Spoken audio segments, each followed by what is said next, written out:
अस्सलाम वालेकुम। उम्मीद है आप सब खैरियत से होंगे। आज हम आपकी खिदमत में हाजिर हुए हैं चिकन पुलाव की रेसिपी लेकर। इसमें हम 2 किलो चावल 1 किलो चिकन यूज़ करेंगे। चिकन को अच्छी तरीके से वॉश कर लेना है, घी को गर्म कर लेना है, उसमें प्याज डालने हैं, प्याज़ों को लाइट ब्राउन करेंगे। लाइट ब्राउन होते ही हम उसमें चिकन ऐड कर देंगे। उसके बाद हम उसमें लहसुन, अदरक और हरी मिर्चों का पेस्ट ऐड करेंगे। इसके साथ ही हम जो है अपने खड़े मसाले ऐड कर देंगे, जिसमें कुटी मिर्च, पिसी लाल मिर्च, गरम मसाला और काली मिर्च, नमक, बिरयानी मसाला, अपना सब कुछ है इसमें एक ही उसमें हम डाल देंगे और इसकी भुनाई करेंगे अच्छे तरीके से। इसके बाद हम इसमें टमाटर ऐड करेंगे। टमाटरों को हम इधर यूज़ कर रहे हैं, टमाटर 10 से 11 टमाटर आपने लेने हैं बड़े साइज़ के। उन्हें बारीक काट लेना है अच्छे तरीके से और उसमें पानी ऐड करेंगे ताकि इसका जो छिलका है वो उतर जाए अच्छे तरीके से और टमाटर गल जाएं।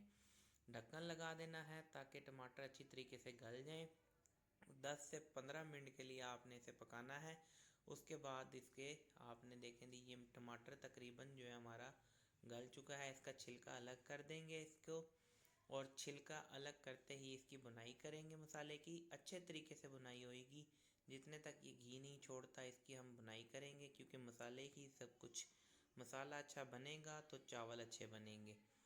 मसाला अच्छा नहीं होगा तो आपके चावल या कोई भी हांडी है वो ख़राब हो जाएगी। ये देखें जी, इस मौके पे इसने घी छोड़ दिया है। इसमें अब हम जो है थोड़ा सा हिला कर इसमें पानी ऐड करना है। 3 किलो पानी ऐड करेंगे। 2 किलो चावल है तो हम इसमें 3 किलो पानी लेंगे।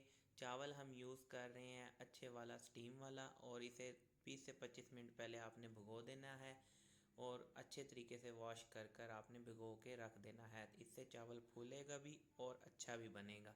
3 किलो पानी ऐड करने के बाद इसे हम ढक्कन लगा देंगे। बॉयल आने तक हम वेट करेंगे, 5 से 10 मिनट लगेंगे। 2 से 3 बॉयल आने के बाद अगर आप चाहें तो अपने हिसाब से नमक मिर्चें सेट कर सकते हैं इसमें। वैसे मैंने अपने हिसाब से डाल दी थी, वो ठीक ही होंगी। और इसके बाद हम जो है 2-3 बॉयल आने के बाद चावल ऐड करने की बारी आ गई है। चावलों को इसमें डालेंगे और 5 से 6 मिनट के लिए इसे हाई फ्लेम पे पकाएंगे। हाई फ्लेम पे इस मौके पे आपने पकाना है ताकि चावल जो है वो अच्छे तरीके से पक जाए और ये जो है इसके डले ना बने। तकरीबन अब ये देखें चावल पक चुका है, हल्का सा पानी रह गया। इस मौके पे इसमें चम्मच हिलानी है आपने, हल्की सी चम्मच हिलाएंगे और इसे जो है अब हम दम के लिए रख देंगे। तो चावल हमारा रेडी है, 90% चावल पक चुका है। हल्का सा हिलाकर इस मौके पे अच्छा, अगर आप चाहें तो सिरका भी यूज़ कर सकते हैं। जिनके डले बन जाते हैं चावलों के, वो लोग सिरका भी यूज़ कर सकते हैं, उससे चावल जुड़ते नहीं हैं। दम लगा देना है, 20 मिनट का दम लगाएंगे। उसके बाद ये जी हमारे चावल जो हैं चिकन पुलाव मुकम्मल तौर पर तैयार हो गया है। अगर आपको रेसिपी अच्छी लगी हो तो चैनल को लाइक एंड फॉलो कर लें, और भी मज़ीद अच्छी अच्छी रेसिपियाँ देखने के लिए हमारे चैनल को सब्सक्राइब करें। Thank you.